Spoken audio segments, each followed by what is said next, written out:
Olá pessoal, eu sou o Evaldo Eu sou a Amanda. e sejam bem-vindos a Cine 404. Então, muitas vezes a vida real é tão bizarra quanto a ficção. E existem vários casos de crimes reais que é impossível você olhar para as características e pensar, isso dava um filme. Mas alguns desses casos deram sim filmes, por vezes até séries, sequências e spin-offs, e é por isso que nós separamos 5 produções que são baseadas em crimes reais para o vídeo de hoje.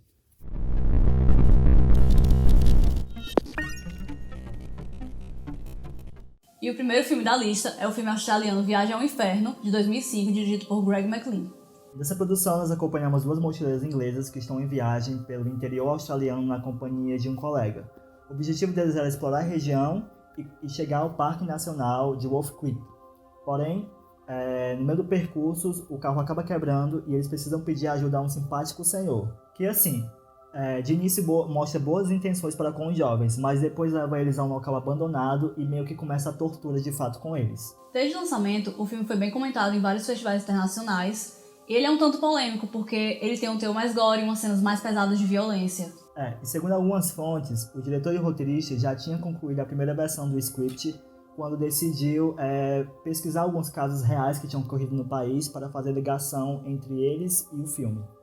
E entre esses casos, está o caso chamado Assassino de Mochileiros, que ocorreu na Austrália, onde um serial killer matou 7 pessoas entre os anos de 1989 e 1992 em Nova Gales do Sul. O assassino em questão se chamava Ivan Milat. Ele vivia na região rural e desde jovem já era conhecido por cometer delitos. Ele assassinou 2 jovens que foram fazer um mochilão para conhecer a área sul do país em 1992 e desapareceram. Foi que começaram as investigações para descobrir o que aconteceu, pois já haviam sido noticiados outros desaparecimentos na área. Foi aí que encontraram os corpos das 2 jovens na floresta estadual de Belango. Mas claro, depois disso foram encontrados outros corpos do mesmo serial killer. A quantidade de crimes e o mistério sobre a identidade do assassino permaneceu até que algumas pessoas começaram a sugerir o envolvimento da família Milat devido ao passado criminal do Ivan. E o Ivan Milat foi condenado à prisão perpétua e faleceu em outubro de 2019. Existem várias conexões entre o caso e o filme. E além do filme, existe também uma série chamada Wolf Creek. Ela é um spin-off do filme. Ela foi ao ar em 2016 e 2017, com 2 temporadas de 6 episódios cada no canal australiano Stan.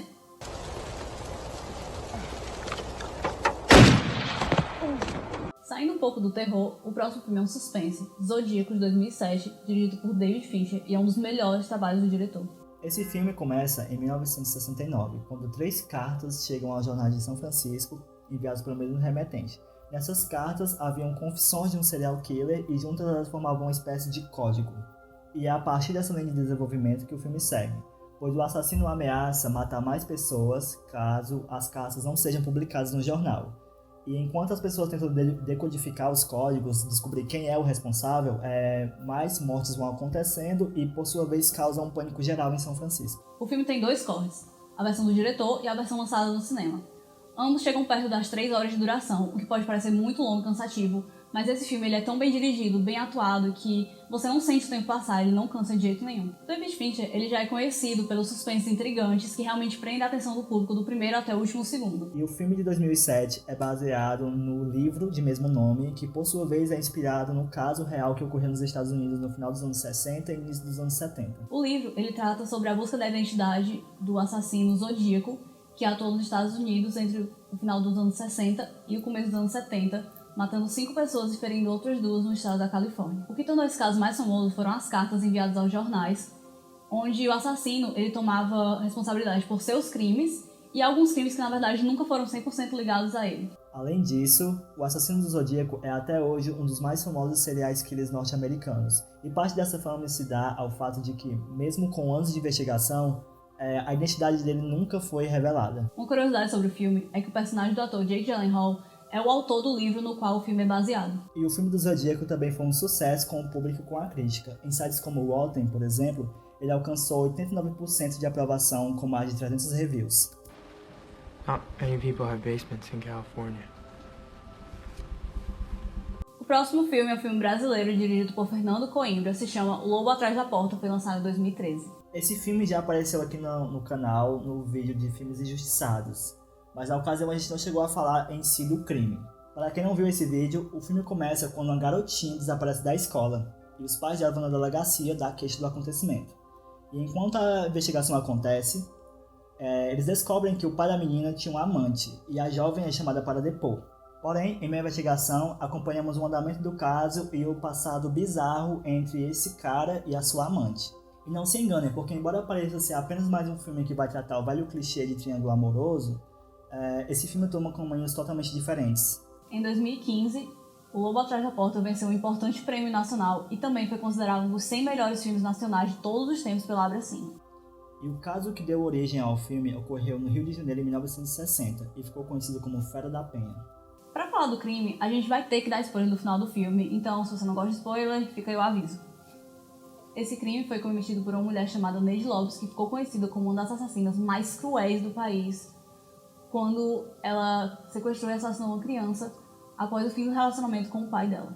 A história começa em 1959, quando Neide começou um caso com Antônio Couto Araújo, que era casado e pai de 2 crianças. Durante o relacionamento, Antônio chegou a fazer várias promessas para Neide, só que ele acabou desistindo de tudo e voltando para a família, o que deixou Neide extremamente furiosa, e ela decidiu que ia fazer sua vingança.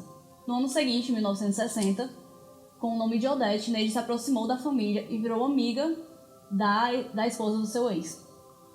E ganhou a confiança da família, até cometer o crime. Ela sequestrou uma das filhas do seu ex, da escola, e levou ela para um passeio, que na verdade ela estava levando a menina para um matadouro de bois, onde ela cometeu o assassinato e carbonizou o corpo para tentar encobrir a evidência. E é claro que nesse meio tempo, os pais da menina já haviam notado o sumiço e haviam avisado a polícia, que começou uma investigação. Algumas testemunhas viram Neide saindo do local do crime e rapidamente a polícia chegou lá e encontraram o corpo. Neide negou que havia cometido o crime, mas após muita insistência, ela assumiu a culpa e chegou a informar que só não matou a família toda porque não teve tempo. Ela foi condenada a 33 anos e hoje já idosa, vive isolada em um bairro do Rio de Janeiro. Você deixa eu cortar um cachinho do seu cabelo? Pra quê? Pra guardar de lembrança, deixa. Bom, seguindo a lista, o próximo filme é Sem Evidências, de 2013, dirigido por Atom Egoyan. Esse filme é baseado em um crime real que ocorreu nos Estados Unidos no ano de 1993, quando os adolescentes Damien, Jason e Jesse foram acusados de assassinar 3 crianças na cidade de West Memphis. O longa se divide em 2 narrativas, acompanhando a vida da mãe de uma das vítimas e de um detetive que decide pôr sua reputação em risco defendendo os acusados, que ele acreditava que não seriam de fato os culpados pelo ocorrido. E é daí que o filme recebe o título Sem Evidências, pois o caso ficou conhecido como West Memphis 3. Ele foi muito polêmico, já que os acusados eles foram presos praticamente sem nenhuma prova e a investigação policial foi considerada muito falha e cheia de controvérsias. O caso teve início na cidade de West Memphis quando 3 crianças de 8 anos, Christopher Byers, Michael Moore e Steve Branch, saíram para brincar e não voltaram mais.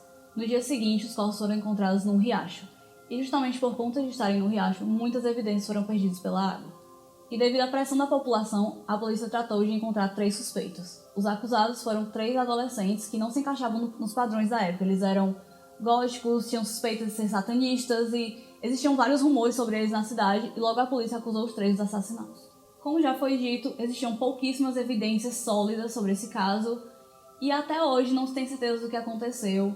A resolução do caso e o julgamento foram cheios de controvérsias. Hoje em dia os acusados estão livres e eles foram soltos baseados em um acordo que diz que eles são culpados pelo crime, mas não existe evidência suficiente para provar.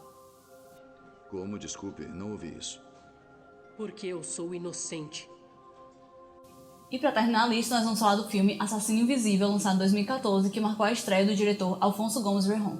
Esse filme, pessoal, é bem peculiar, se assim eu posso dizer, porque já existe uma produção com o nome de Assassino Invisível lançado em 1976. Porém, esse aqui não é uma refilmagem, ele é meio que um meta-remake existindo dentro do universo do original, onde as pessoas sabem que ocorreu um crime anos atrás, mas agora surge um novo assassino com a mesma identidade que está causando mortes no meio da população. E a obra, pessoal, é tudo aquilo que um slasher se propõe, cheio de cenas gráficas, com elementos de horror, um assassino misterioso e coisas do tipo.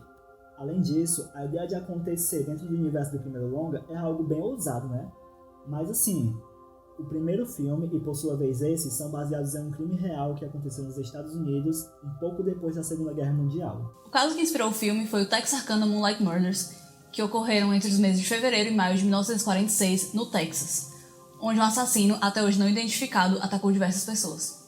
As vítimas desse assassino eram casais, ele atacou 4 no total. E os locais onde ocorreram esses crimes eram locais relativamente isolados, onde as pessoas iam pra ficar sós.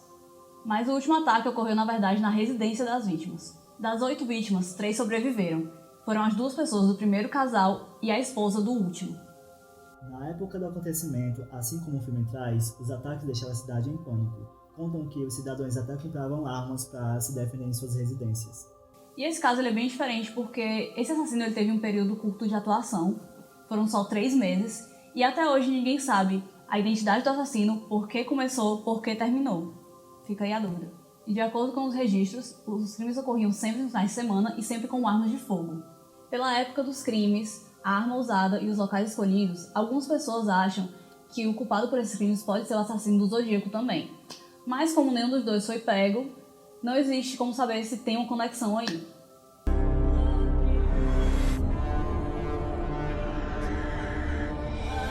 Bom pessoal, e esse foi mais um vídeo nosso por aqui. Lembrando que se você tiver gostado, não esquece de deixar o seu like e se inscrever no canal e ativar as notificações para não perder nada. É isso, próxima semana a gente volta com mais um vídeo. Até lá!